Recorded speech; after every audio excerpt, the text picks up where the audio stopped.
Hi everyone, welcome to the channel. कैसे हैं आप सब अच्छे होंगे, मज़े में होंगे और अच्छे से अपने एग्ज़ाम की तैयारी कर रहे होंगे। जैसे कि आपको मालूम होना चाहिए, हमने JKPSI एग्ज़ाम के M C Q series start की थी और topic wise MCQ series start की थी। और आपको ये भी मालूम होना चाहिए, इससे पहले जितने भी JKSSB के एग्ज़ाम हुए ना, हमने आपसे जो भी कहा कि हमने इस यूट्यूब चैनल पे जितने भी जनरल अवेयरनेस के टॉपिक्स थे, इंग्लिश की बात करें या कंप्यूटर सेक्शन की बात करें, हमने कंप्लीट किए और काफ़ी सारे एस्पायरेंट्स का अच्छा रिजल्ट आया। मैक्सिमम क्वेश्चंस जो थे वो हमारे टॉपिक्स में से पूछे गए हैं, आप चेक कर सकते हैं। तो इसी तरह से हम आपको दोबारा से बोल रहे हैं कि हम यहाँ पे कोशिश करेंगे, एग्ज़ाम ओरिएंटेड आपको MCQs प्रोवाइड करेंगे ताकि आप जो पढ़ रहे हैं ना थ्योरेटिकल पोर्शन, उसकी आपकी अच्छे से रिवीजन हो जाए। ठीक है, तो इस वीडियो सेशन में हमारे पास कितने क्वेश्चंस रहने वाले हैं? हमारे पास 70 MCQs रहने वाले हैं सोलर सिस्टम पे। आपने सिलेबस को देख लिया होगा, इस बार का जो सिलेबस है 100 क्वेश्चंस आपके रहने वाले हैं और यहाँ पे 200 मार्क्स का पेपर होगा, यानी कि एक क्वेश्चन आपका यहाँ पे 2 नंबर का होगा। अब यहाँ पे ना एक चीज़ आपने याद रखनी है कि 100 मार्क्स आपके GS plus English and computer section से रहने वाले हैं और यहीं पे मैथ की बात करें या रीजनिंग की बात करें, 100 मार्क्स आपके मैथ और रीजनिंग से रहने वाले हैं। देखिए, आर्ट्स वाले जितने भी एस्पायरेंट हैं, आपको परेशान होने की नीड नहीं है, रीजनिंग हम यहीं पे करवा देंगे। ठीक है, ओके। अब यहाँ पे मैं एक अकेले यहाँ पे पढ़ा रहा हूँ यूट्यूब चैनल पे। अब मेरे से जितना हो रहा है मैं कर रहा हूँ। अब अकेले बंदा ना ही मैथ पढ़ा सकता है ना ही रीजनिंग पढ़ा सकता है, क्योंकि आपको पता ही है ऑलरेडी आपका सिलेबस कितना वास्ट है। तो कोशिश करेंगे कि आपके लिए कोई टीचर लाएं जो आपको अच्छे से मैथ करवा दे। ठीक है, बाकी मेरी तरफ से कंप्यूटर, इंग्लिश, ठीक है, या फिर GS की बात करें या रीजनिंग की बात करें, ये कंपोनेंट मैं कोशिश करूंगा कि आपका यही इसी यूट्यूब चैनल पे डेली वीडियोस कंसिस्टेंसी के साथ डाले जाएंगे और आपका ये सिलेबस कवर करने की कोशिश करेंगे। ओके, तो यहाँ पे आपने क्या करना है, कंसिस्टेंसी से अच्छे से आपने अपनी क्लासेस जो हैं अटेंड भी करनी है और चीज़ों को रिवाइज करना है, जो पढ़ना है, ताकि आपको कल एग्जाम में क्वेश्चन आए और आप उस क्वेश्चन को ईजिली कर पाएँ। ओके, जैसे आज का ये टॉपिक है ना सोलर सिस्टम, 70 MCQs रहने वाले हैं और ये ऐसे MCQs हैं कि जब आप ये आज देख के जाएंगे, आपका ये टॉपिक सोलर सिस्टम बिल्कुल कंप्लीट हो जाएगा। आपको फिर कभी भी इस टॉपिक को पढ़ने की नीड नहीं पड़ेगी। जितने भी क्वेश्चंस सोलर सिस्टम से बनते हैं वो आज इस वीडियो सेशन में हम कंप्लीट कर देंगे। अगर आपने कहीं से भी थ्योरेटिकल पोर्शन पढ़ा है, किसी बुक से पढ़ा है, कोई आपने पेड बैच लिया है या किसी और यूट्यूब चैनल से पढ़ा है, तो यहाँ पे आपकी आज रिवीजन हो जाएगी। शुरू करते हैं। चैनल पे नए हैं, चैनल को सब्सक्राइब कर लेना ताकि आने वाले वीडियोस के नोटिफिकेशन आपको डेली मिलते रहें और आप इसका बेनिफिट लेते रहें। ये आपका अपना ही यूट्यूब चैनल है। शुरू करते हैं। आज का पहला क्वेश्चन आपके सामने स्क्रीन पे, इजी क्वेश्चन है, लेकिन आपको इतना मालूम जरूर होना चाहिए, how many planets are there in the solar system. ठीक है, आपको ये पूछा गया है क्वेश्चन में कि कितने प्लैनेट्स जो हैं हमारे सोलर सिस्टम में यहाँ पे पाए जाते हैं। बताओ, अभी हमारे पास हमारे सोलर सिस्टम में कितने प्लैनेट्स है? क्या आंसर रहेगा? जल्दी से आंसर चूज करें। 7, 8, 9, 10, 4 ऑप्शन आपको दिए गए और आपको सही आंसर चूज करना है। जल्दी से आंसर चूज करें सभी के सभी। आप सबने आंसर चूज कर लिया होगा। इस क्वेश्चन का आंसर है हमारे पास प्यारे दोस्तों 8। ओके, इस क्वेश्चन का आंसर क्या है? हमारे सोलर सिस्टम में कितने प्लैनेट्स है मेरे प्यारे दोस्तों? 8 है। ये चीज तो आपको याद रखनी ही पड़ेगी। अब ना यहाँ पे देखें, हमारा जो सोलर सिस्टम है, our solar system consist of a, ये देखिए हमारे सोलर सिस्टम में स्टार्स भी हैं और यहाँ पे सन भी क्या है? सन भी एक स्टार है। सन भी क्या है? एक स्टार है। और यहीं पे 8 प्लैनेट्स है। अब कितने प्लैनेट्स हैं? मत 9 बता देना, 8 प्लैनेट्स हैं और इसमें भी 5 हमारे पास ड्वार्फ प्लैनेट्स हैं। अब देखें ना, अगर हम बात करें यहाँ पे, पहले हमारे पास 9 प्लैनेट्स होते थे, लेकिन 2006 में क्या होता है, 2006 में हमारे पास यहाँ पे 24 अगस्त 2006 में international Astronomical union, international astronomical जो यूनियन है ना, IAU जिसे आप बोलते हैं, इन्होंने क्या किया था, वोट किया था चेंज के लिए कि जो हमारे पास प्लूटो है ना, प्लूटो, इस प्लूटो को बाद में क्या किया गया, यहाँ पे ड्वार्फ प्लेनेट कंसीडर किया गया। ठीक है, तो यहाँ पे इसीलिए सोलर सिस्टम में हमारे पास कितने प्लैनेट्स हैं, ये चीज़ आपने ज़रूर याद रखनी है। हमारे पास 8 प्लैनेट्स हैं और यहाँ पे याद रखना है, ये पॉइंट आप ज़रूर याद रख लेना कि जो प्लेनेट का ऑर्डर है, अगर हम बात करते हैं सन से अगर हम बात करें जो प्लेनेट का ऑर्डर है ना, तो हमारे पास सबसे पहले मरकरी आता है, फिर हमारे पास वीनस आता है, फिर हमारे पास अर्थ आता है, फिर हमारे पास मार्स आता है, फिर हमारे पास जुपिटर आता है, फिर सैटर्न आता है और फिर यूरेनस आता है। ठीक है, मार्स के बाद जुपिटर, जुपिटर के बाद सैटर्न, सैटर्न के बाद यूरेनस, लास्ट पे हमारे पास नेपट्टून आता है। तो ये चीज़ आप जरूर याद रखना, कई बार एग्जामिनर इस तरह से सीक्वेंस में भी क्वेश्चन बना लेता है तो वहाँ पे आप फंस जाते हैं। तो ये आपने सीक्वेंस जरूर याद रखना है। फिर मैंने जैसे आपको बोला कि प्लूटो जो है ना, Pluto is now a dwarf planet. Pluto क्या अब एक ड्वार्फ प्लेनेट है और यहाँ पे आपने याद रखना है not a full size planet. और Pluto has not cleared its orbit of other objects as per IAU। IAU क्या है? International Astronomical Union. ठीक है, तो ये चीज आपने जरूर याद रखनी है। तो यहाँ पे प्लूटो को ड्वार्फ प्लेनेट कंसिडर किया गया था 24 अगस्त 2006 में। तो ये डेट भी आप याद रख सकते हैं। तो क्वेश्चन नंबर 1 पूछा गया था कि हमारे सोलर सिस्टम में कितने प्लेनेट्स हैं? तो 8 प्लेनेट हैं। क्लियर?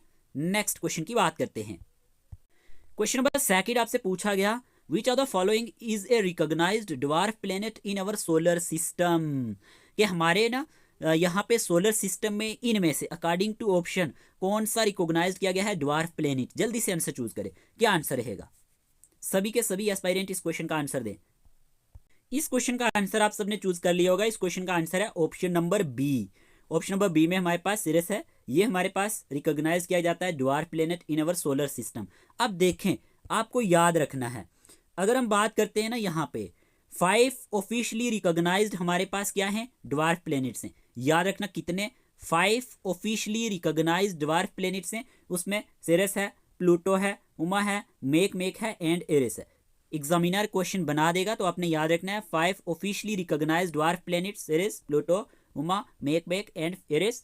और यहाँ पे याद रखना है जो सिरिस है ना, देखे जो ये हमारे पास सिरिस है इसके बारे में ये याद रखना है कि ये लार्जेस्ट नाउन एस्टेरॉइड है। एस्टेरॉइड बेल्ट में क्या है? ये लार्जेस्ट नाउन, याद रखना ये लार्जेस्ट नाउन एस्टेरॉइड है। Okay, in the asteroid belt में and the first to be discovered, और ये पहला था जो डिस्कवर्ड किया गया था। और याद रखना Ceres is the closest dwarf planet to the sun. ये क्या है? क्लोजेस्ट ड्वार्फ प्लेनेट है किसके? सन के। तो ये चीज आपने याद रखनी है। फिर प्लूटो भी है, ये हमारे पास एक ड्वार्फ प्लेनेट है सोलर सिस्टम में, उमा और मेक एंड एरिस। तो ये पॉइंट आपने नोट करने हैं। साथ ही साथ मैं आपको एक्स्ट्रा जो बता रहा हूँ ना, इसका मतलब ये है कि आपकी रिवीजन हो जाए। और our solar system consist of the sun, planets, moons, asteroids, comets and other objects. 2 question हमारे पास हो चुके हैं। Let's move on to the next question. पूछा गया where is the solar system located. Solar system कहाँ पे लोकेटेड है? बताएं, जो हमारा सोलर सिस्टम है ये कहाँ पे लोकेटेड है? बताएं जरा क्या आंसर रहेगा। अकॉर्डिंग टू ऑप्शन हमारे पास क्या आंसर रहेगा? सोलर सिस्टम जो है हमारे पास ये कहाँ पे लोकेटेड है? अगर हम बात करते हैं इन द एंड्रोमेडा गैलेक्सी, जो हमारा सोलर सिस्टम है ये किस में लोकेटेड है? In the Milky Way galaxy, in the Triangulum galaxy. बताए क्या आंसर रहेगा? इस क्वेश्चन का आंसर है हमारे पास in the Milky Way galaxy. Option number B इसका सही आंसर है। ठीक है, ये आपने याद रखना है। क्लियर? मिल्की वे गैलेक्सी क्या होता है?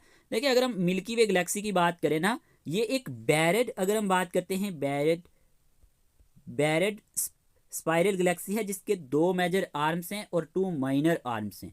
ठीक है, और ये कंटेंस करता है 100 से 400 बिलियन स्टार्स। याद रखना गैलेक्सी के अंदर 100 से 400 बिलियन स्टार्स पाए जाते हैं। ठीक है, तो यहाँ पे ये चीज़ आपने याद रखनी है। अब यहाँ पे याद रखना है कि सोलर सिस्टम जो है ना, ये चीज़ बहुत इंपॉर्टेंट है। इस स्लाइड में आपने फोकस करना है।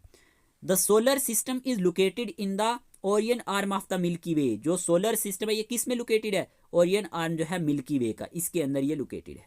और यहीं पे मिल्की वे क्या है? ये एक बैरेड स्पाइरल गैलेक्सी है with major and minor arms है इसके। और जो सोलर सिस्टम है ये लगभग 27,000 लाइट ईयर्स है फ्रॉम द गैलेक्टिक सेंटर से। ये पॉइंट आपने नोट करना है। ठीक है, और यहाँ पे ये याद रखना है milky way contents 100 to 400 billion stars and planets. इसमें कितने हमारे पास स्टार्स है? 100 से 400 बिलियन स्टार्स। और Galaxy name comes from the hazy band of light seen in the night sky. याद रखना कि जो गैलेक्सी का नेम है ये किससे आया है? हेजे band of light seen in the night sky से। तो ये कुछ पॉइंट्स इसके बारे में आपने याद रखें। एक क्वेश्चन एग्जाम में पूछा जाता है कि जो हमारे पास मिल्की वे गैलेक्सी है ये और किस नाम से जाना जाता है? तो याद रखना ये आकाश गंगा के नाम से जाना जाता है। किस नाम से जाना जाता है? आकाश गंगा के नाम से। ये चीज़ आप नोट कर लें। ओके, हिंदी में Milky Way is known as Akash Ganga which means, जिसका मतलब क्या है? Sky river. इसका मतलब क्या है? Sky river. ओके, ये क्यों इसे ऐसा कहा जाता है? This is because the galaxy appears as white wide river in the sky on a clear night. तो आपने याद रखना है आकाशगंगा इसे कहा जाता है। ओके, और एक चीज आपने याद रखनी है कि जो टर्म मिल्की वे है ना, अगर हम मिल्की वे की बात करें, ये किससे आया? ये कम्स फ्रॉम द लेटिन, जो हमारे पास एक वर्ड है आप नोट कर लें, विया लैक्टिया से आया है। किससे आया है? विया लैक्टिया से। तो ये पॉइंट आप नोट करना, VIA, ओके, विया लैक्टिया से आया है, which is derive from the Greek galaxias, ठीक है, जिसका मीनिंग है मिल्की सर्कल, ठीक है, तो ये आप याद रख लेना। तो यहाँ पे जो मैंने पॉइंट्स इस स्लाइड में आपको बताए हैं ये आपने याद रखने हैं। नेक्स्ट क्वेश्चन आपसे पूछा गया है, व्हाट डज कॉस्मोलॉजी स्टडी, कि हमारे पास कॉस्मोलॉजी जो है ये किसको स्टडी करता है? जल्दी से बताएं आंसर। क्वेश्चन नंबर 4 का आंसर क्या रहेगा? What does cosmology study? तो इस क्वेश्चन का आंसर है यहाँ पे ऑप्शन नंबर बी। याद रखना, the origin and structure of the universe.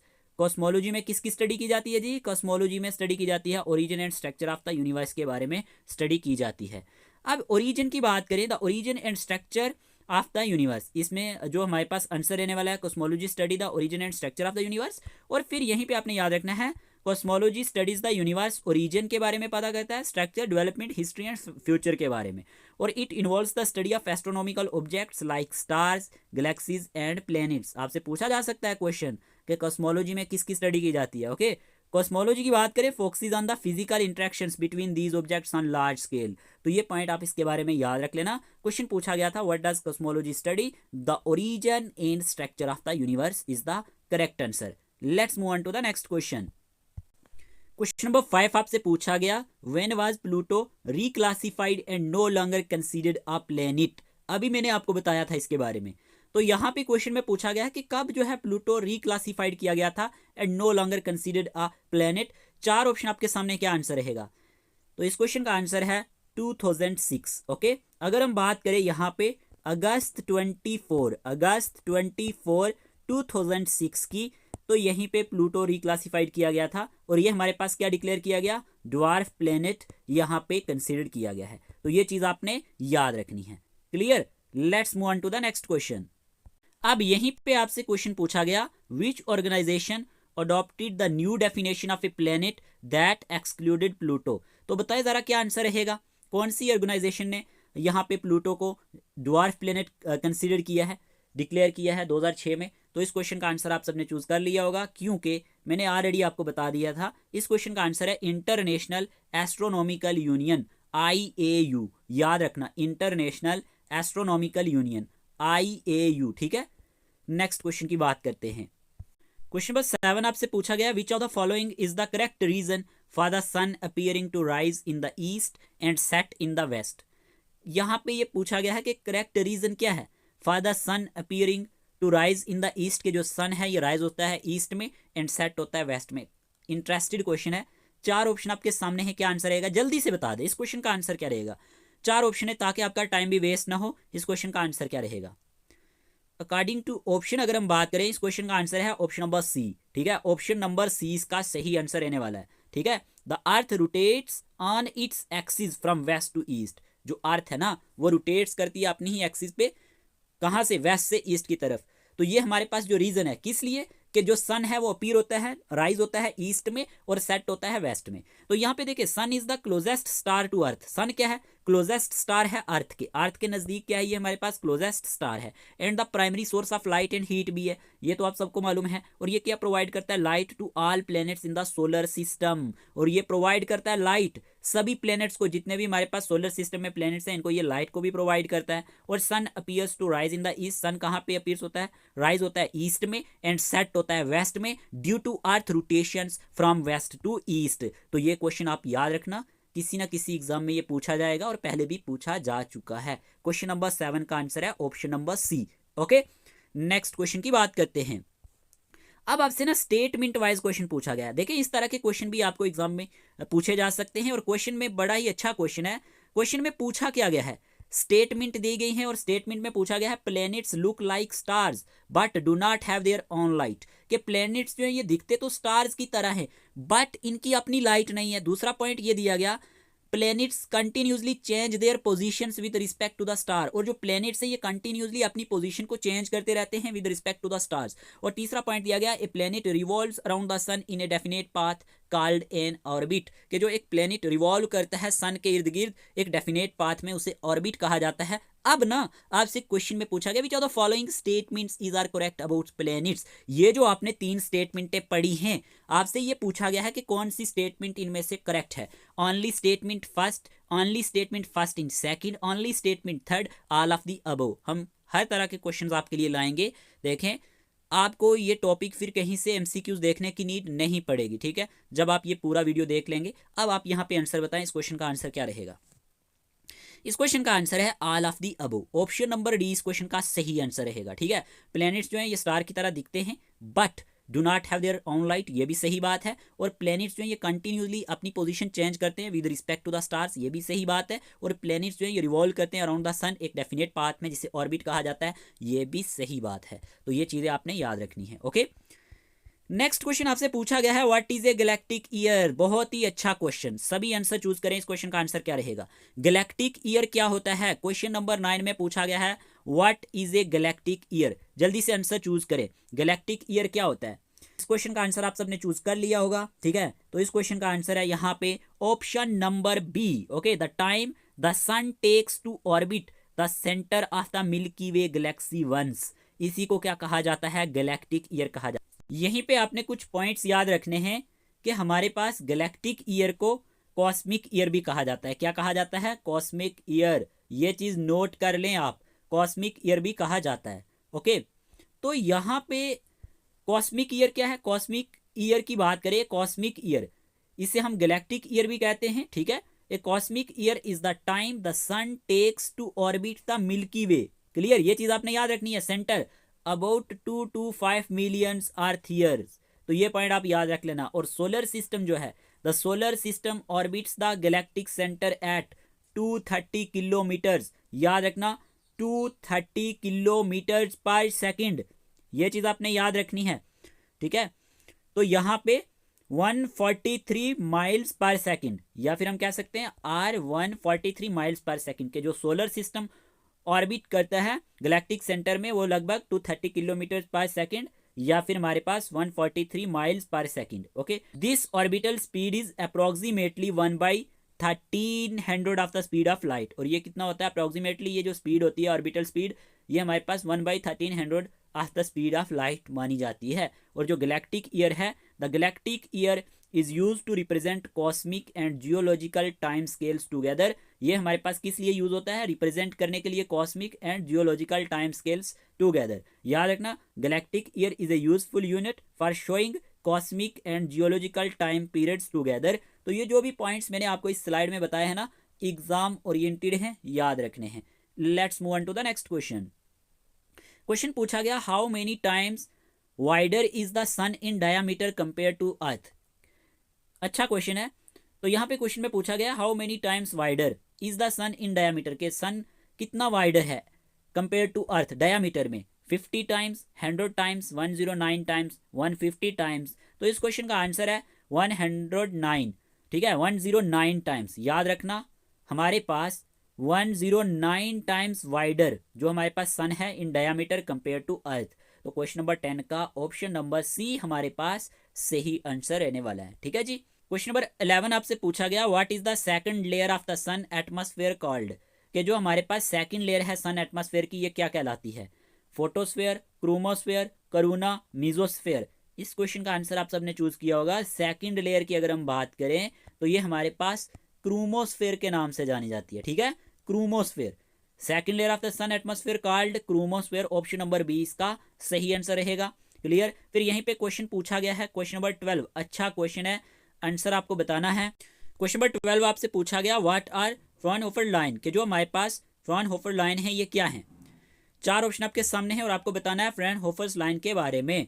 क्या आंसर रहेगा, इस क्वेश्चन का आंसर है हमारे पास ऑप्शन नंबर बी। याद रखना dark absorption lines in the sun spectrum, option number B इसका सही आंसर है। तो याद रखना है कि जो डार्क लाइंस होती हैं सोलर स्पेक्ट्रम में, ये काज्ड किस तरह से होती हैं, बाय एटम्स एब्जॉर्बिंग लाइट्स, ठीक है। तो ये आपने याद रखना है कि जब एटम्स क्या करते हैं, एटम्स एब्जॉर्ब करते हैं लाइट को, ओके। तो आपने याद रखना है Fraunhofer lines are dark absorption lines in the solar spectrum that appear when atoms in the sun's atmosphere absorb certain wavelengths of light. Option number B इस क्वेश्चन का सही आंसर है। क्वेश्चन नंबर 11 पूछा गया था कि second layer of the sun atmosphere क्या कहलाती है, तो क्रोमोस्फेयर कहलाती है। और यहाँ पे पूछा गया था कि फ्रॉनहोफर लाइंस क्या होती हैं, तो ये डार्क ऑब्जर्वेशन लाइंस होती हैं सन स्पेक्ट्रम में। तो ऑप्शन नंबर बी भी इस क्वेश्चन का सही आंसर है। ठीक है जी, यहाँ पे आपने याद रखने, देखें यहाँ पे क्या लिखा गया है, फ्रॉनहोफर लाइन की बात करें, Fraunhofer lines are dark absorption lines in the sun spectrum. ये क्या है, डार्क एब्जॉर्प्शन लाइंस हैं सन स्पेक्ट्रम में। और ये काज किस तरह से होती हैं, they are cause by gas atoms in the sun atmosphere absorbing light at specific wavelength. किस तरह से काज होती हैं, जब गैस एटम्स जो होते हैं सन एटमॉस्फेयर में किसको ऑब्जॉर्ब करते हैं, लाइट को एक स्पेसिफिक वेवलेंथ पे। और German physicist Joseph von Fraunhofer की बात करें अगर हम, इनका नाम जरूर याद रखना, जोसेफ वॉन फ्रॉनहोफर, इनने डिस्कवर्ड किया था इनको 1814 में यूजिंग ए स्पेक्ट्रोस्कोप का यूज करके ए डिफ्रैक्शन ग्रेटिंग। तो ये चीजें आपने याद रखनी है जो स्लाइड्स में मैंने आपको बताई हैं। क्लियर। तो क्वेश्चन नंबर 12 का ऑप्शन नंबर बी हमारे पास सही आंसर था। Let's move on to the next question. Question number 13 आपसे पूछा गया है what is a solar prominence. अब ये क्या चीज है, जल्दी से आंसर चूज करें, अच्छा क्वेश्चन है, एग्जाम में पूछा जाता है। तो इस क्वेश्चन का आंसर है option number B, a large bright structure of plasma extending from the sun surface. ये क्या है, एक लार्ज ब्राइट स्ट्रक्चर है किसका, प्लाज्मा का, जो एक्सटेंड कहां से होता है, सन सरफेस से। ऑप्शन नंबर बी सही आंसर है। याद रखना है solar prominence is a large bright and often looping structure होता है जो एक्सटेंड होता है सन सरफेस से इनटू इट्स ओटर एटमॉस्फेयर में। ओटर एटमॉस्फेयर जो सन का होता है उसे करूना कहा जाता है। और ये क्वेश्चन एग्जाम में आ चुका है, याद रखना, जो ओटर सरफेस होती है इसे क्या कहा जाता है, सन की ओटर सरफेस को करूना कहा जाता है। तो ये चीज आप याद रख लेना, इंपॉर्टेंट होगा, एग्जाम में क्वेश्चंस बन जाते हैं। तो इस तरह के क्वेश्चंस आपको याद रखने हैं। और जो हमारे पास ये करूना होता है ये किसका बना होता है, ये हमारे पास प्लाज्मा का बना होता है। और साथ ही साथ अगर हम बात करते हैं आयोनाइज्ड गैस का बना होता है। किससे बना होता है, आयोनाइज्ड गैस से। तो ये पॉइंट आप इसके बारे में नोट कर सकते हैं। Let's move on to the next question. तो याद रखना है इसके बारे में, ये क्या एक लार्ज ब्राइट स्ट्रक्चर है प्लाज्मा का जो एक्सटेंडिंग होता है सन सरफेस से।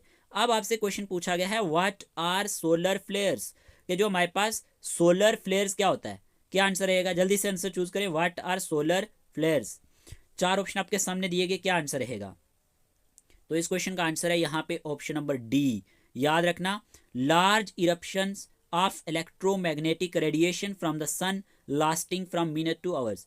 तो जो हमारे पास लार्ज इरप्शंस होती है ना इलेक्ट्रोमैग्नेटिक रेडिएशन की, किससे, जो सन से निकलती हैं और ये लास्टिंग रहती हैं मिनट से आवर्स तक।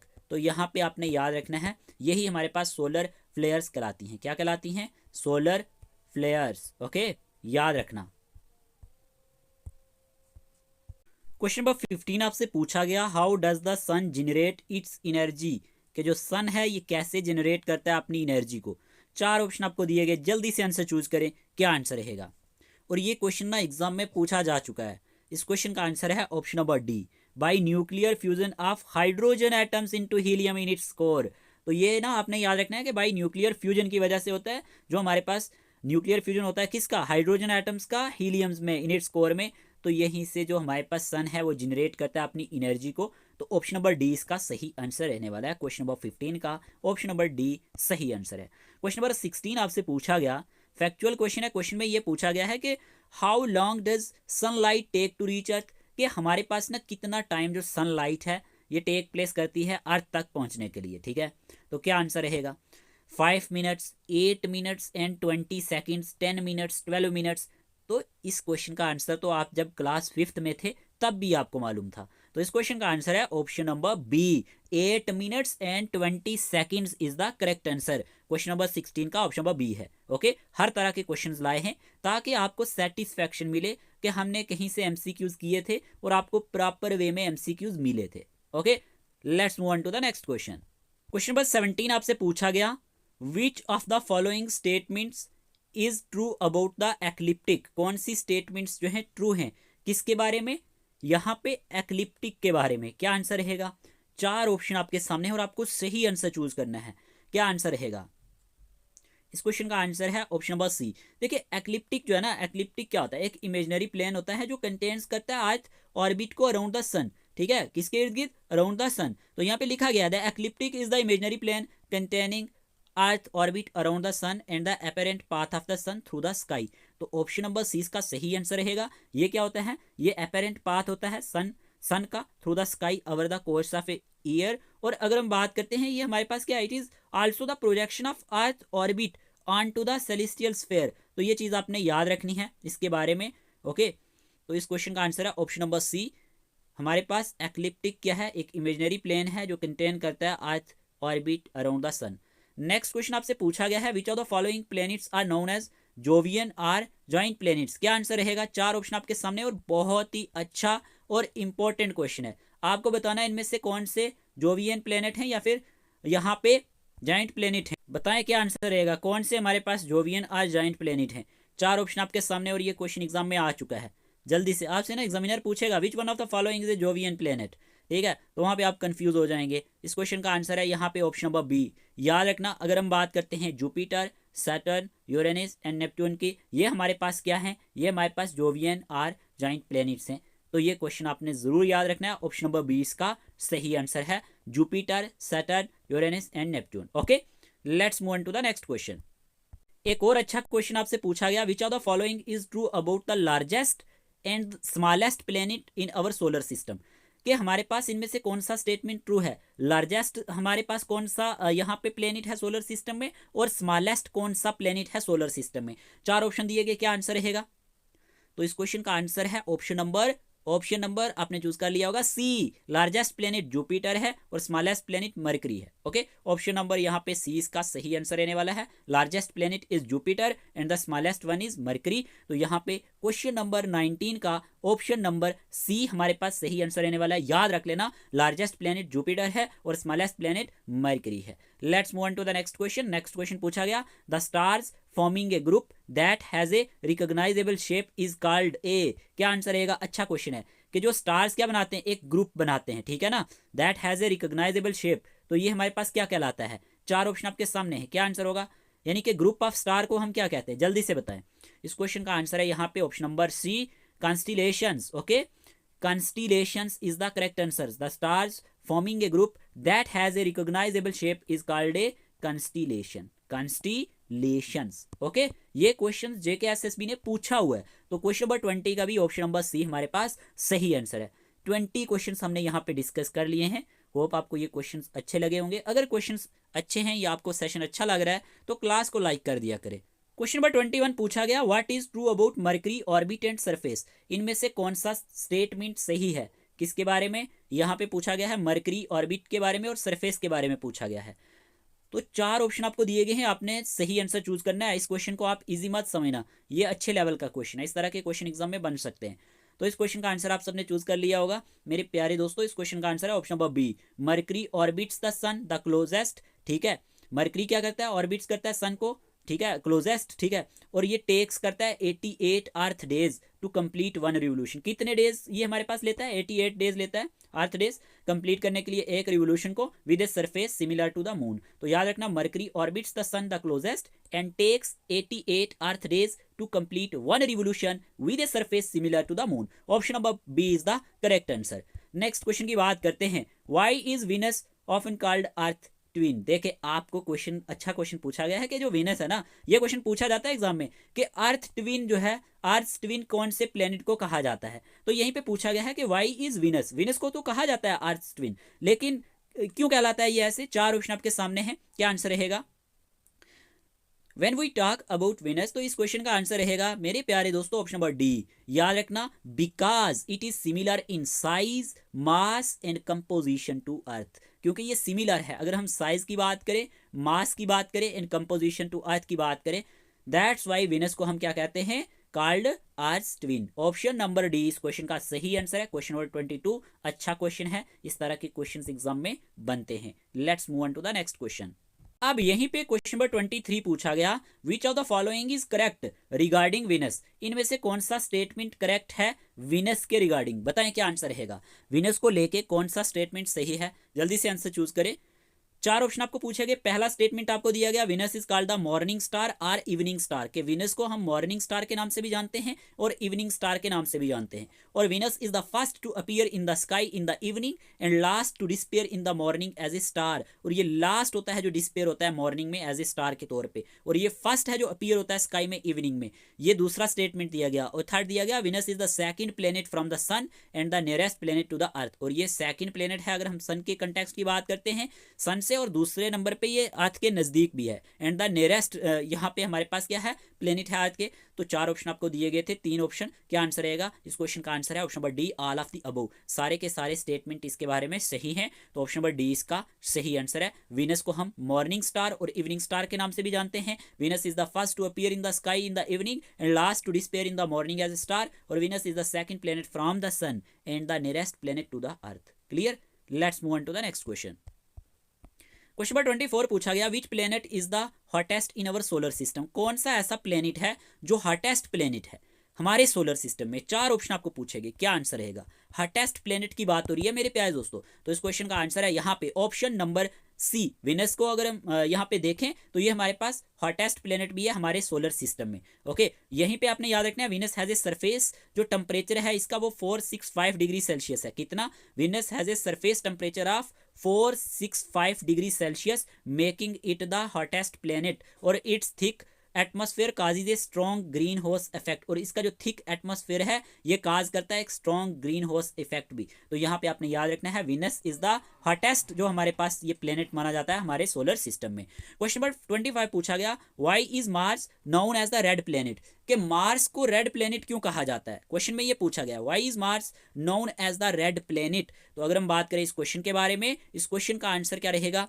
इस क्वेश्चन का आंसर है option number B, due to the presence of iron oxide dust on its surface, that's why हम कहते हैं कि जो मार्स है ये जाना जाता है रेड प्लेनेट के नाम से। ठीक है, due to the presence of iron oxide dust on its surface. Clear? तो नेक्स्ट अगर हम बात करें इसके बारे में, यहाँ पे कुछ पॉइंट्स दिए गए हैं। यहाँ पे लिखा गया है Mars is known as red planet, okay, due to its iron oxide covered surface, पहला पॉइंट ये नोट करो। और यहीं पे रोमन्स नेम्ड इट, जो रोमन्स थे उन्होंने इसको नाम दिया था after their god of war Mars because of its reddish colour, तो ये पॉइंट भी आप याद रख लेना। और Mars is the fourth planet from the sun, ये कितने नंबर का प्लेनेट है? फोर्थ नंबर का प्लेनेट है अगर हम सन से बात करते हैं, और सेकंड स्मॉलेस्ट है हमारे सोलर सिस्टम में। तो ये पॉइंट भी आप नोट कर सकते हैं। होप आपको ये चीज समझ आई होगी। Let's move on to the next question. अब क्वेश्चन नंबर 26 पूछा गया what are the names of Mars two natural satellite. देखिए अच्छा क्वेश्चन है कि जो हमारे पास मार्स है ना, इसके दो नेचुरल सैटेलाइट्स कौन कौन से हैं? आपसे ये क्वेश्चन पूछा गया है कि मार्स के दो नेचुरल सैटेलाइट कौन से हैं। चार ऑप्शन आपके सामने, क्या आंसर है? इस क्वेश्चन का आंसर है ऑप्शन नंबर बी। याद रखना, अगर हम बात करते हैं फोबस एंड डिमोस के बारे में, ये हमारे पास क्या है, इसके जो नेचुरल सैटेलाइट्स है ना किसके? मार्स के। तो याद रखना ऑप्शन नंबर बी इसका सही आंसर है, फोबस एंड डाइमोस। ओके, ये हमारे पास क्या है? नेचुरल सैटेलाइट्स मार्स के हैं। तो ऑप्शन नंबर बी इसका सही आंसर है। नेक्स्ट क्वेश्चन आपसे पूछा गया what is the name of the highest mountain on Mars. देखें ना, फैक्चुअल क्वेश्चन पूछा गया है कि क्या नाम है जो हाईएस्ट माउंटेन है मार्स पे। इस क्वेश्चन का आंसर क्या रहेगा? चार ऑप्शन आपके सामने, जल्दी से आंसर चूज करें। तो इस क्वेश्चन का आंसर आपने चूज किया होगा, इस क्वेश्चन का आंसर है ऑप्शन नंबर बी। ठीक है, ओलंपस मॉन्स। याद रखना, ओलंपस मॉन्स की बात करें अगर हम, ये हमारे पास क्या है? हाईएस्ट माउंटेन है मार्स पे। ऑप्शन नंबर बी इसका सही आंसर है। ठीक है, इसमें कंफ्यूज नहीं होना है। क्वेश्चन नंबर 27 का ऑप्शन नंबर बी सही आंसर। देखिए, अगर आपको हाई कोर्ट के रिलेटेड स्टडी मटेरियल चाहिए, आप यहाँ पे Jammu and Kashmir high court junior assistant exam की तैयारी कर रहे हैं, तो ये स्टडी मटेरियल आपको सिर्फ 250 रुपीज़ में मिल जाएगा। ये आपके लिए ऑफर है, लास्ट डेज में आप अच्छे से रिवाइज कर सकते हैं। इसमें आपको court awareness, legal terms, judiciary की आर्टिकल्स प्लस एमसीक्यूज मिल जाएंगे। करंट अफेयर्स 2023-24 के इवेंट्स, लीगल अपडेट्स जो भी हैं सब कुछ मिल जाएगा। करंट अफेयर्स के related English grammar, vocabulary, practice, computer मिल जाएगा, बेसिक्स अगर हम बात करते हैं जो भी टॉपिक्स आपको मेंशन किए गए हैं, MS ऑफिस की बात करें, नेटवर्किंग की, और 2000 प्लस एमसीक्यूज भी मिल जाएंगे। और सबसे खास बात, यहाँ पे मॉक टेस्ट आपको 5 फुल लेंथ मॉक टेस्ट मिल जाएंगे सोल्यूशंस के साथ।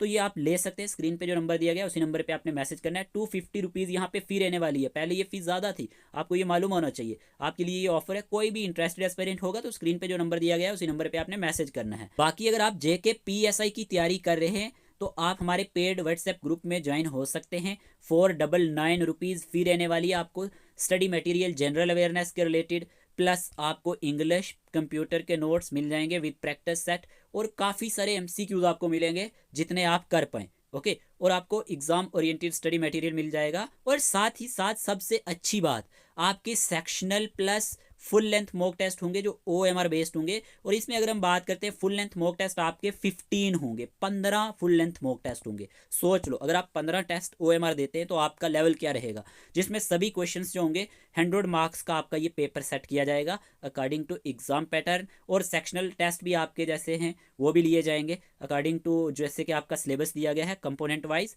तो यहाँ पे 499 रुपीज़ फी रहने वाली है, इसी में आपके टेस्ट भी कवर हो जाएंगे। कोई भी इंटरेस्टेड एस्पायरेंट अगर टेस्ट देना चाहे तो हमारे साथ जुड़ सकता है। आपका पहला टेस्ट 10 को होगा, इस बार हम टेस्ट जो है ना आपके साथ साथ यहाँ पे शुरू कर लेंगे कि आप थोड़ा सा अवेयर रहें और आपको अपनी मिस्टेक्स का पता भी चलता रहे कि आपने क्या पढ़ा है, कहाँ पे आप लैग कर रहे हैं ओवरऑल। तो जब आप फाइनल एग्जाम देने जाएंगे ना तो आपको कोई भी प्रॉब्लम नहीं होगी जब आप ये सारे टेस्ट दे देंगे, ठीक है ना। बाकी MCQs लगाते रहना।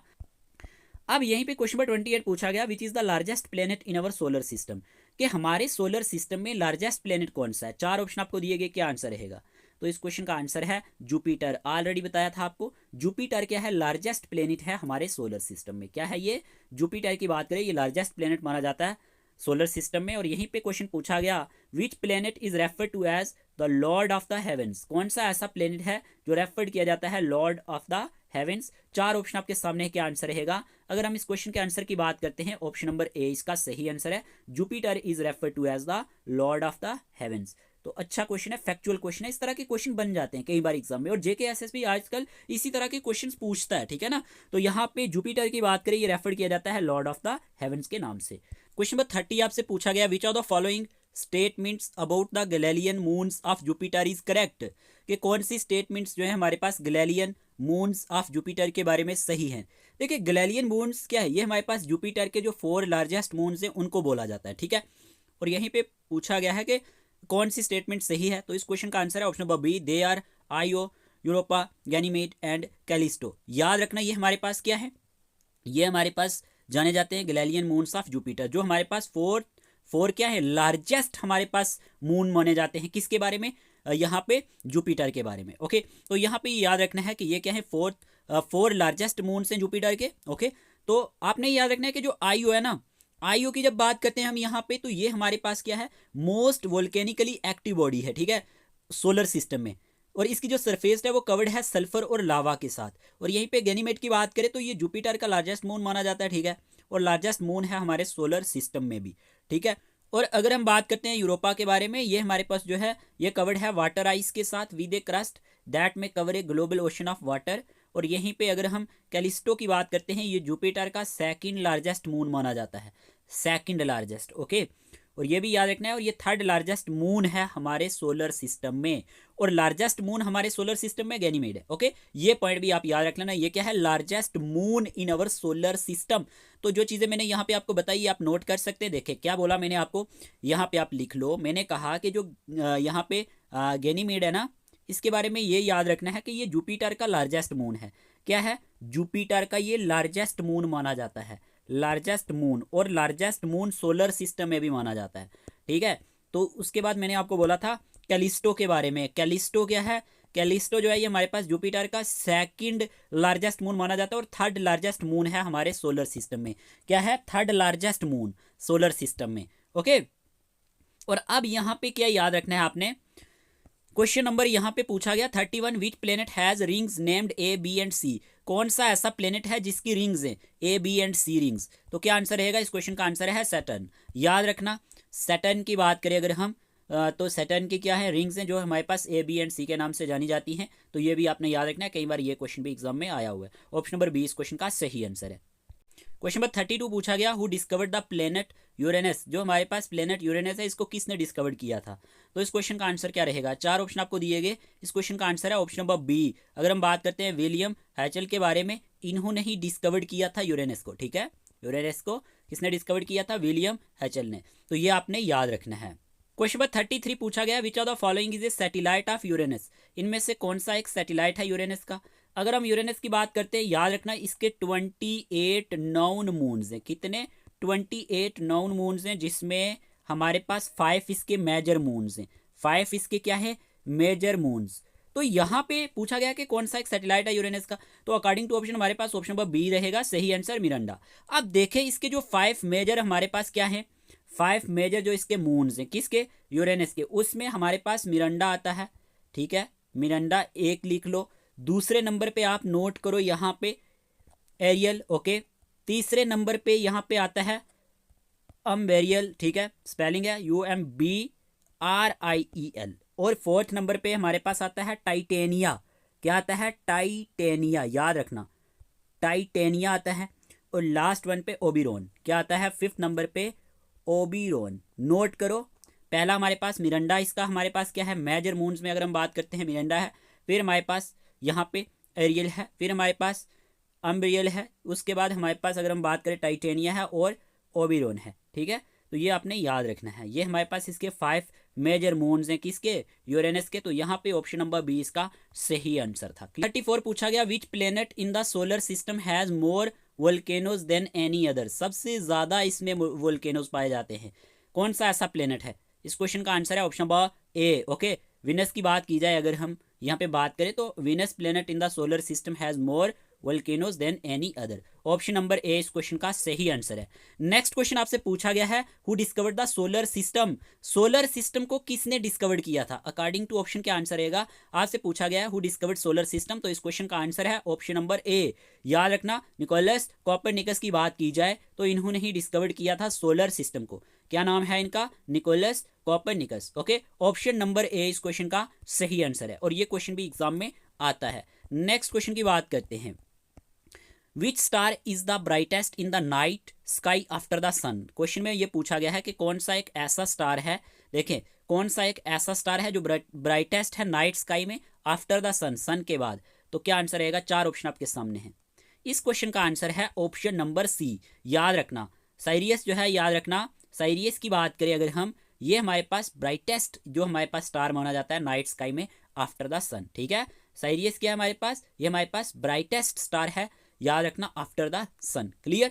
नेक्स्ट क्वेश्चन की बात करते हैं, which planet has the most satellite in our solar system with 146 moons. देखिए क्वेश्चन में क्या पूछा गया है, कौन सा ऐसा प्लेनेट है जिसके मोस्ट सैटेलाइट है सोलर सिस्टम में, और कितने हैं 146 इसके मून्स हैं, 146 मून्स हैं इसके। तो कौन सा ऐसा प्लेनेट है जिसके मोस्ट सैटेलाइट हैं सोलर सिस्टम में, तो इस क्वेश्चन का आंसर है option number C Saturn, okay. Saturn की बात करें, Saturn planet has the most satellites in our solar system with 146 moons, कितने मून्स हैं इसके 146 मून्स हैं। नेक्स्ट क्वेश्चन की बात करते हैं, which planet holds the record for the coldest temperature ever measured in the solar system, क्या answer रहेगा। अच्छा क्वेश्चन है, कौन सा ऐसा प्लेनेट है जिसने होल्ड किया रिकॉर्ड किसके लिए, for the coldest temperature ever measured in the solar system. 4 option आपके सामने, क्या आंसर रहेगा।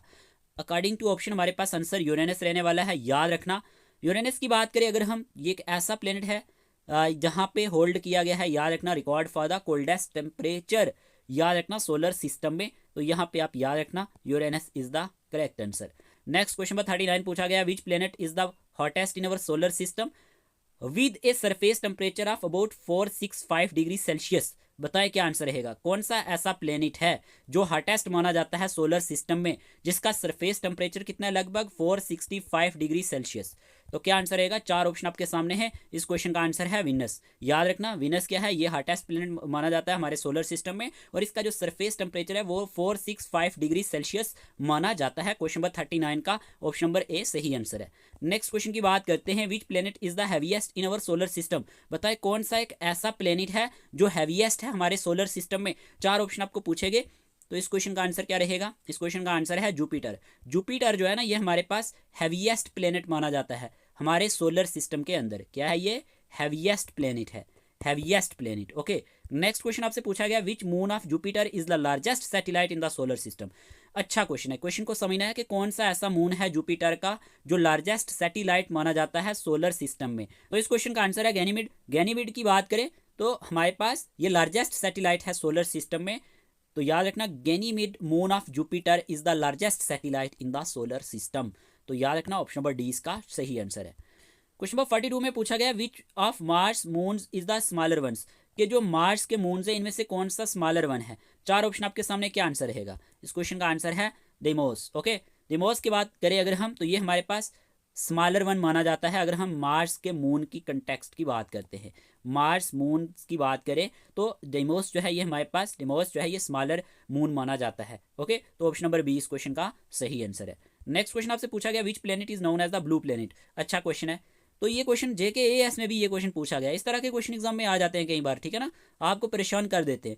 तो हमारे पास ब्लू प्लेनेट कौन सा है? तो इस क्वेश्चन का आंसर है हमारे पास अर्थ। अर्थ जो है ये जाना जाता है ब्लू प्लेनेट के नाम से। अर्थ किस नाम से जाना जाता है जी? ब्लू प्लेनेट के नाम से। क्वेश्चन नंबर 44 पूछा गया, which planet is known for the great red spot the largest storm in our solar system. अच्छा क्वेश्चन है, कौन सा ऐसा प्लेनेट है जो जाना जाता है ग्रेट रेड स्पॉट के लिए और लार्जेस्ट स्टॉर्म है अवर सोलर सिस्टम में? चार ऑप्शन आपके सामने है, क्या आंसर रहेगा?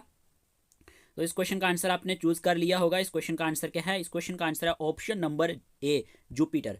जुपिटर की बात करें, Jupiter is known for the great red spot the largest storm in our solar system. Option number A इस क्वेश्चन का सही आंसर है।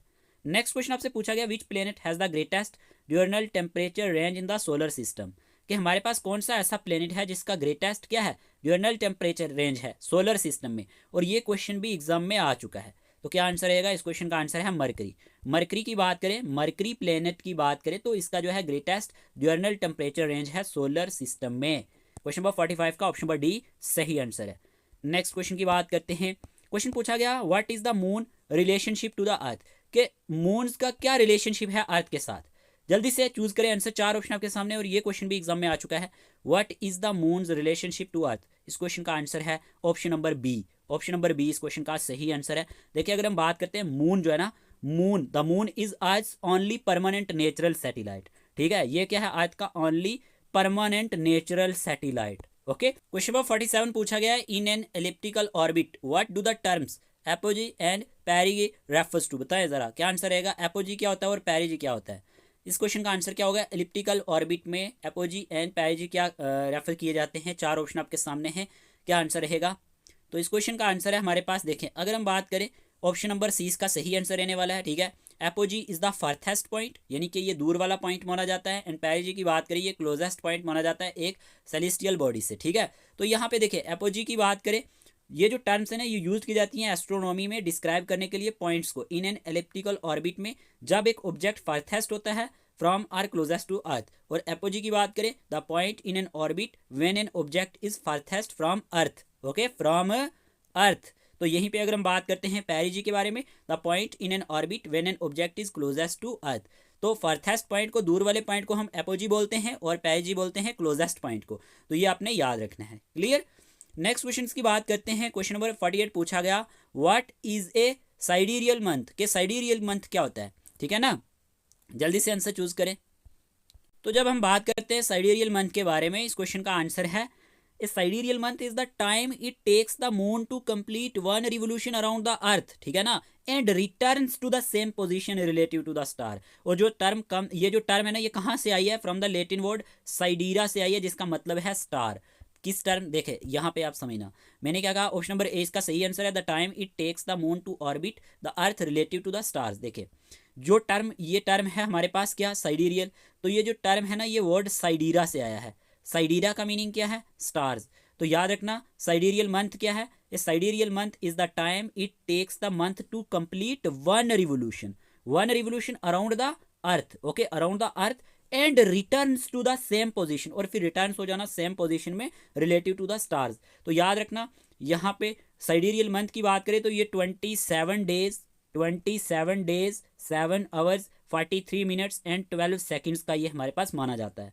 ठीक है, 27 डेज 7 आवर्स और हमारे पास 43 मिनट एंड 12 सेकेंड। तो ये पॉइंट भी आप नोट कर सकते हैं। ऑप्शन नंबर ए इसका सही आंसर था। नेक्स्ट क्वेश्चन पूछा गया, what is a synodic month. Synodic month क्या है? ये क्वेश्चन भी एग्जाम में आते हैं, आप इनको यहाँ पे ध्यान से देख लेना। साइनोडिक मंथ क्या है? साइनोडिक मंथ की बात करें अगर हम, तो इस क्वेश्चन का आंसर है ऑप्शन नंबर डी। ठीक है, साइनोडिक मंथ क्या होता है? The time it takes the moon to orbit the earth relative to the sun. Option number D इसका सही आंसर है। देखें जब हम साइनोडिक मंथ की बात करते हैं तो साइनोडिक मंथ क्या है? The synodic month is the time it takes for the moon it takes for the moon to complete a full cycle of phases as seen from earth. और याद रखना ये एक और नाम से जाना जाता है साइनोडिक मंथ, जिसे आप लूनेशन कहते हैं, लूनेशन। ओके और जो एवरेज लेंथ होती है एक साइनोडिक मंथ की वो 29 डेज होते हैं, ठीक है, 12 आवर होते हैं, ठीक है, और हमारे पास 44 मिनट्स होते हैं एंड 2.8 सेकेंड। याद रखना कितने, जो एवरेज लेंथ होती है एक साइनोडिक मंथ की वो 29 days 12 hours 44 minutes and 2.8 seconds मानी जाती है। तो ये चीज़ें आपने याद रखनी है। क्वेश्चन नंबर 50 आपसे पूछा गया, अच्छा क्वेश्चन है। Leibnitz is a huge lunar impact crater located in which part of the moon. देखिए अगर हम बात करते हैं ना, ये हमारे पास क्या एक लूनर माउंटेन है, ठीक है। तो इस क्वेश्चन का आंसर क्या रहेगा, 4 ऑप्शन है, तो इस क्वेश्चन का आंसर है option number C, southern hemisphere. याद रखना on the far side of the moon. तो इसके बारे में याद रखना है कि Leibnitz is a huge lunar impact crater located in southern hemisphere on the far side of the moon. तो यहाँ पे ऑप्शन नंबर सी इसका सही आंसर रहेगा। ओके क्वेश्चन नंबर 51 पूछा गया आपसे, how much time it take for moon light to reach earth. कि जो मून लाइट है ये कितना टाइम लेती है अर्थ तक पहुंचने के लिए। अच्छा क्वेश्चन है। इस क्वेश्चन का आंसर है, आपने चूज कर लिया होगा 1.3 सेकेंड्स। अकॉर्डिंग टू ऑप्शन हमारे पास ऑप्शन नंबर सी सही आंसर रहने वाला है। 1.3 सेकेंड्स की बात करें, मून लाइट जो है ये जमीन तक पहुंच जाती है 1.3 सेकेंड्स में। तो ये चीज़ आपने याद रखनी है, ऑप्शन नंबर सी इसका सही आंसर है। क्वेश्चन नंबर 52 पूछा गया, अच्छा क्वेश्चन है। Neil Armstrong and Buzz Aldrin landed on the moon on July 20, 1969। पहले तो इन दोनों के नाम याद रखने हैं, डेट याद रखनी है। As part of the Apollo 11 mission, what was the name of the space craft that carried them to the moon. और स्पेस क्राफ्ट का नाम क्या था जो इन्हें कैरिड, मतलब जिस पे ये मून पे गए थे। तो इस क्वेश्चन का आंसर है अपोलो 11, ठीक है, स्टेटमेंट पे ही दिया गया था, तो Apollo 11 is the correct answer. जो स्पेस क्राफ्ट का नाम था वो भी हमारे पास अपोलो 11 था, ठीक है। तो ऑप्शन नंबर सी इस क्वेश्चन का सही आंसर है। फिर क्वेश्चन नंबर 53, अच्छा क्वेश्चन है। Where did the Apollo 11 mission land on the moon. इसने लैंड कहाँ पे किया था। तो इस क्वेश्चन का आंसर क्या रहेगा, 4 ऑप्शन आपके सामने हैं। ऑप्शन नंबर सी इसका सही आंसर है, सी ऑफ ट्रैंक्विलिटी। ओके याद रखना है, सी ऑफ ट्रैंक्विलिटी की बात करें, यहीं पे जो ये पॉइंट है इसको बोला जाता है यहाँ पे सी ऑफ ट्रैंक्विलिटी, और यहीं पे अपोलो 11 मिशन जो है लैंड हुआ था मून पे। तो ऑप्शन नंबर सी इसका सही आंसर है। नेक्स्ट क्वेश्चन आपसे पूछा गया, what are the maria on the moon. ये मारिया क्या है। मारिया की बात करें, मून पे किसे कहा जाता है, what are the maria on the moon. जल्दी से आंसर चूज करें, इस क्वेश्चन का आंसर क्या रहेगा। इस क्वेश्चन का आंसर है ऑप्शन नंबर ए, ये हमारे पास एक लार्ज फ्लैट डार्क प्लेन है सॉलिडिफाइड लावा का, ठीक है। मारिया क्या है, large flat dark plains of solidified lava. Option number A इसका सही आंसर है। क्वेश्चन नंबर 55 आपसे पूछा गया है, व्हाट आर एस्टेरॉइड्स। एस्टेरॉइड्स क्या है, जल्दी से आंसर चूज करें। इस क्वेश्चन का आंसर क्या रहेगा, क्वेश्चन नंबर 55 का आंसर क्या रहेगा। इस क्वेश्चन का आंसर है हमारे पास ऑप्शन नंबर बी, रॉकी और metallic objects that orbit the sun. ये क्या है हमारे पास, रॉकी और मेटेलिक ऑब्जेक्ट्स हैं जो ऑर्बिट करते हैं सन के इर्द गिर्द। तो याद रखना यहाँ पे एस्टेरॉइड्स क्या होते हैं, रॉकी और मेटेलिक ऑब्जेक्ट्स होते हैं जो किसके इर्द गिर्द ऑर्बिट करते हैं, सन के इर्द गिर्द। तो ऑप्शन नंबर 20 का सही आंसर है। नेक्स्ट क्वेश्चन की बात करते हैं। क्वेश्चन पूछा गया, what is an other term for asteroids. और कौन सी दूसरी टर्म इसके लिए यूज की जाती है एस्टेरॉइड्स के लिए। जल्दी से बताएं इस क्वेश्चन का आंसर क्या रहेगा। तो हम बात करें अगर हम इसके बारे में, ऑप्शन नंबर सी इसका सही आंसर है, planetoids. Okay planetoids is the correct answer, इन्हें प्लेनेटॉइड्स भी कहा जाता है। तो ऑप्शन नंबर सी इसका सही आंसर रहेगा। क्वेश्चन नंबर 57, अच्छा क्वेश्चन है। Which is the largest object in the asteroid belt between Mars and Jupiter. बताएं क्या आंसर है। अच्छा क्वेश्चन है। क्वेश्चन में पूछा गया है कि लार्जेस्ट ऑब्जेक्ट कौन सा है एस्टेरॉइड में, जो हमारे पास एस्टेरॉइड बेल्ट है बिटवीन मार्स एंड जुपिटर के बीच में, इसमें लार्जेस्ट ऑब्जेक्ट कौन सा है। तो इस क्वेश्चन का आंसर है option number B, Ceres. Okay Ceres is the correct answer. Ceres is the largest object in the asteroid belt between Mars and Jupiter. Next question पूछा गया है, what is Vesta known for in the solar system. ये जो हमारे पास vista है ये किस लिए जाना जाता है सोलर सिस्टम में। जल्दी से आंसर चूज करें। तो इस क्वेश्चन का आंसर है option number C, it is the 4th asteroid discovered in the solar system. ये 4th नंबर का एस्टेरॉइड माना जाता है जो डिस्कवर्ड किया गया है सोलर सिस्टम में। तो याद रखना, इसमें कंफ्यूज नहीं होना। ओके ये भी एस्टेरॉइड का नाम है। ओके तो हमने यहाँ पे क्या देखा, हमने क्वेश्चन देखा कि दूसरी टर्म कौन सी यूज़ की जाती है एस्टेरॉइड्स के लिए, प्लेनेटॉइड्स। फिर यहाँ पे हमने देखा कि लार्जेस्ट ऑब्जेक्ट कौन सा है एस्टेरॉइड में बिटवीन जो हमारे पास मार्स एंड जुपिटर बेल्ट में। तो इस क्वेश्चन का आंसर है सिरस। ओके फिर क्वेश्चन देखा, what is Vesta known for in the solar system. तो इस क्वेश्चन का आंसर है, it is the 4th asteroid discovered in the solar system. Let's move on to the next question. Question पूछा गया है, what happens to a comet when it passes close to the सन।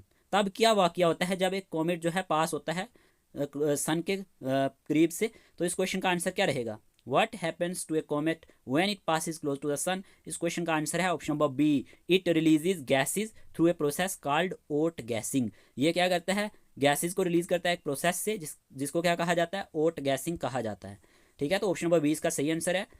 फिर यहीं पे question पूछा गया, what is A comet made of? ये comet किसके बने होते हैं? क्या आंसर रहेगा? चार ऑप्शन आपके सामने। What is A comet made of? इस क्वेश्चन का आंसर है option number D, dust, rock and ice. Okay, dust की बात करें, रॉक और आइस की बात करें, इसी से हमारे पास कॉमेट बने होते हैं। क्वेश्चन नंबर 59 में पूछा गया था, what happens to a comet when it passes close to the sun? तो it releases gases through a process called outgassing. ये इसका सही आंसर है। तो यहीं पे अगर हम बात करें कॉमेट किसके बने होते हैं, तो ये डस्ट, रॉक और आइस के बने होते हैं। नंबर 61 अच्छा क्वेश्चन पूछा गया है, where do comets originate from? ये कहाँ से ओरिजिनेट होते हैं? तो इस क्वेश्चन का आंसर है कुइपर बेल्ट एंड ओरेट क्लड। ओके, याद रखना ऑप्शन नंबर डी इसका सही आंसर है। जो हमारे पास कॉमेट हैं ये ओरिजिनेट कहाँ से होते हैं? या तो कुइपर बेल्ट से या फिर हमारे पास ओरेट क्लड से। तो ऑप्शन नंबर डी इसका सही आंसर है। क्वेश्चन नंबर 62 पूछा गया है, Halley comet orbits the sun every? के जो हमारे पास हेले कॉमेट है ना, ये ऑर्बिट करता है सन के इर्द गिर्द कितने सालों में? तो याद रखना इस क्वेश्चन का आंसर है ऑप्शन नंबर ए, 75 से 76 ईयर्स में। अगर हम बात करते हैं, हेले कॉमेट जो है ये ऑर्बिट करता है सन के इर्द गिर्द। तो याद रखना, इंपॉर्टेंट है, Halley comet orbits the sun every 75 to 76 years. Next question आपसे पूछा गया, which comet was observed colliding with Jupiter in 1994? बताइए इस क्वेश्चन का आंसर क्या रहेगा? अच्छा क्वेश्चन है। क्वेश्चन में पूछा गया कौन सा ऐसा कॉमेट है जो ऑब्जर्व किया गया था, यानी कि कोलाइडिंग विद जुपिटर के साथ 1994 में। अच्छा क्वेश्चन है, क्या आंसर रहेगा? इस क्वेश्चन का आंसर है ऑप्शन नंबर डी, याद रखना, शूमेकर लेवी 9 इसका नाम है। तो इस क्वेश्चन का आंसर है शूमेकर लेवी 9। ओके, ये जो कॉमेट है ये हमारे पास ऑब्जर्व किया गया था कोलाइडिंग विद जुपिटर इन 1994 में। तो क्वेश्चन नंबर 63 का ऑप्शन नंबर डी सही आंसर है। नेक्स्ट क्वेश्चन की बात करें, what is A meteorite? Meteorite क्या होता है बताइए जरा। अच्छा क्वेश्चन है, इस तरह के क्वेश्चन एग्जाम में पूछे जाते हैं। चार ऑप्शन आपको दिए गए, व्हाट इज ए मेटियोराइट? इस क्वेश्चन का आंसर है ऑप्शन नंबर डी। देखिए, मेटियोराइट की जब बात होती है यहाँ पे, तो a rock that originate in outer space and has fallen to the surface of a planet or moon. याद रखना, ये एक ऐसी रॉक है जो ओरिजिनेट कहाँ पे हुई? outer स्पेस पे, and has fallen to the surface of a planet or moon, इसी को मेटियोराइट कहा जाता है। अब यहीं पे अगर हम बात करें, क्वेश्चन नंबर 65 पूछा गया, what is a meteor commonly known as? अब ये मेटियोर किस नाम से जाना जाता है? 65 मेटियोर किस नाम से जाना जाता है कॉमनली? तो इस क्वेश्चन का आंसर है ऑप्शन नंबर सी, याद रखना, एक शूटिंग स्टार के नाम से जाना जाता है। मेटियोर किस नाम से जाना जाता है? एक शूटिंग स्टार के नाम से जाना जाता है। क्वेश्चन नंबर 66 पूछा गया है, what is a meteor shower? Meteor shower क्या है? अच्छा क्वेश्चन है। इस क्वेश्चन का आंसर है option number C, a celestial event when earth passes through a comet debris trail. याद रखना, एक मेटियोर शॉवर जो होता है ये एक सेलेस्टियल इवेंट होता है। जब ये कब अक्कर करता है? जब अर्थ पास होती है ट्रेल ऑफ डेब्रिस से, जो किसने लेफ्ट की होती है? लेफ्ट बाई ए कॉमेट और एस्टेरॉइड ने लेफ्ट किया होता है। तो यहाँ पे आप ये याद रख लेना, इस तरह से क्वेश्चन पूछे जाते हैं। मैनी मेटियोर्स की बात करें, ये इंटर करते हैं अर्थ एटमॉस्फेयर में एक शॉर्ट पीरियड ऑफ टाइम के लिए, जो क्रिएटिंग करते हैं स्ट्रीक्स ऑफ लाइट को नाइट स्काई में, और ये जो स्ट्रीक्स होती हैं इनको शूटिंग स्टार्स भी कहा जाता है। तो यहाँ पे आप याद रखेंगे, celestial event when earth passes through a comet debris trail. Question number 67 पूछा गया, what does the Greek word meteoros the origin of the word meteor mean? कि जो ग्रीक वर्ड मेटियोरोस है, जो ओरिजिन है वर्ड मेटियोर का, इसका मतलब क्या है? चार ऑप्शन आपके सामने, क्या आंसर रहेगा? देखिए, इस क्वेश्चन का आंसर है हाई इन द एयर। ठीक है, इसका मतलब क्या होता है? High in the air. Question number 67 का ऑप्शन नंबर सी सही आंसर रहने वाला है। अब यहीं पे क्वेश्चन नंबर 68 पूछा गया, what is the Kuiper belt? अब ये क्यूपियर बेल्ट क्या है? अगर हम बात करते हैं क्यूपियर बेल्ट के बारे में, इस क्वेश्चन का आंसर है option number B.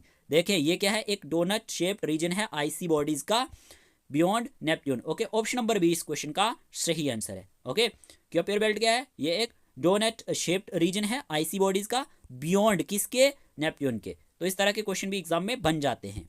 Kuiper belt के बारे में आपने याद रखना है कि ये होम है किसका? ड्वार्फ प्लैनेट्स का। ठीक है, ये किसका होम माना जाता है? ड्वार्फ प्लैनेट का होम माना जाता है। जैसे प्लूटो की बात करें, इरिस की, मेक की, as well as comets and other icy objects का। तो ये आप याद रख सकते हैं। ओके, नेक्स्ट क्वेश्चन की बात करते हैं, question number 69, what celestial objects are found in the Kuiper belt? क्या आंसर रहेगा? क्यूपियर बेल्ट में हमारे पास कौन से सेलेस्टियल ऑब्जेक्ट्स पाए जाते हैं? तो इस क्वेश्चन का आंसर है dwarf planets, comets and other icy objects. Option number D इसका सही आंसर है। क्वेश्चन नंबर 70 अच्छा क्वेश्चन पूछा गया, where is the Chicxulub crater located, क्या आंसर रहेगा? इस तरह के क्वेश्चन भी एग्जाम में बन जाते हैं। तो इस क्वेश्चन का आंसर है Mexico. Okay, option number B इसका सही आंसर है। अगर हम बात करते हैं चिक्सुलुप क्रेटर की, ये लोकेटेड है under the Yucatan peninsula in Mexico, और it was formed over 66 million year ago by a large asteroid impact. Okay, or the asteroid that created the crater was about 10 kilometers in diameter, और crater is named after the nearby community of Chicxulub Pueblo. Okay, तो ये आप याद रखेंगे। इस तरह के question कई बार एग्जाम में बन जाते हैं। हमने 70 MCQs डिस्कस किए। होप आपको ये सेशन अच्छा लगा होगा। अगर आपको सेशन अच्छा लगा है तो कमेंट बॉक्स में ज़रूर बताना। हम आपके लिए ऐसे ही लेक्चर्स लाते रहेंगे, हम आपके लिए मेहनत करते रहेंगे। आपका काम भी है मेहनत करना। ओके, अपने माँ बाप का नाम रोशन करना। तो आज के इस वीडियो सेशन में इतने रखते हैं, मिलते हैं एक नए लेक्चर के साथ। तब तक के लिए अपना ख्याल रखिएगा, अपने घर वालों का ख्याल रखिएगा। Take care of yourself.